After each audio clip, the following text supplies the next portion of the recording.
Hi everyone, Rose McInerney here, WS Real Talk.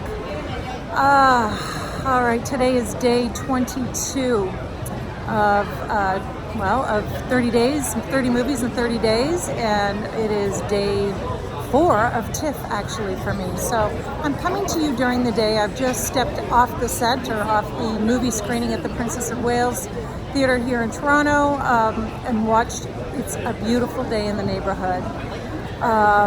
I can hardly talk. The tears were flowing. You heard a lot of sniffling in the audience. I'll give you a quick little recap about this, and I'm going to jump the gun and just say it's 5 thumbs up.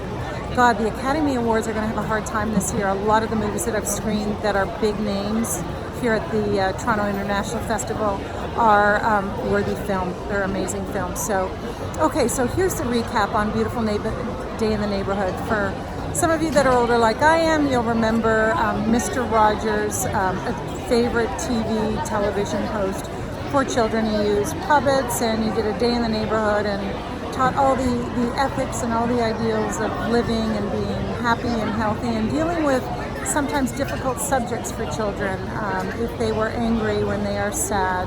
And there was something very beautiful and inclusive about Mr. Rogers. So, of course, we have the amazing Tom Hanks, who plays Mr. Rogers. He slimmed down for the role, and his cadence, everything about his speaking is just really true to the movie itself. I'm going to have to go back and watch the documentary, but Tom Hanks was just excellent. And it follows the true story, or based loosely anyway, on the true story of Matthew Rhys.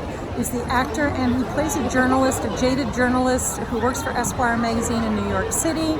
He's given an assignment to write 400 words on Tom Hanks as one of the heroes of the year. I don't have the date, sorry about that.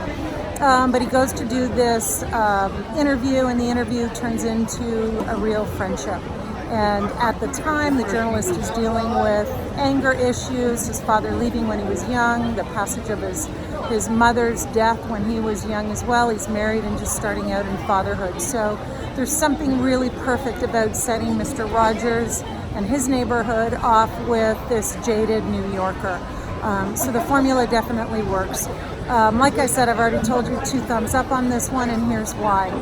I'm going to start with the subject matter. I'm wondering where our Mr. Rogers is today. Why don't we have someone like that on TV? Maybe we do, and I'm missing it. But just a fantastic little thing for parents, for individuals watching this. It's a reminder of all that's good and that we don't need to be jaded, and there are better ways of dealing with things. But there's something very personal, I think, that reaches out into the audience members and anyone watching that. So I think number 1, the subject matter. Number 2, obviously the acting. Matthew Rhys was wonderful. Strong performance. Amazing camera work, actually, in showing some of the physicality and the plot movement. So I felt like whoever that cameraman is, really, really well done. So I'm going to say the actors and the cameraman, and I'm also going to lump into that Marie Heller. Marie Heller came off last year, I think, of Can You Ever Forgive Me? And I remember really liking that movie. It was a breakout movie for Melissa McCarthy as a serious role. Super well done, and again, Marie is incredibly engaging, and so she does a fantastic job with this one. So I am going to say subject matter, number 2, the acting and cinematography lumped into one, and the last one, I'm just going to say there's a timeliness about this. So the subject matter is on its own, but the timeliness of this, that we can't get enough of this hope and this renewed faith in the goodness of humanity. So 2 thumbs up on this one. I'm going to say get out and see it as soon as it's out in theaters. I would see it with family or with friends, anyone dealing with anything heavy. And I'm going to go back and do my homework before I write an article up on this one and take a look at the documentary as well. This is a figure I had no idea that was so complex and sometimes referred to as a living saint.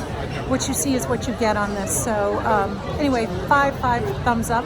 Going to head now into another TIFF movie. Great seeing everyone. Look forward to talking to you tomorrow. Have a great day. Bye for now.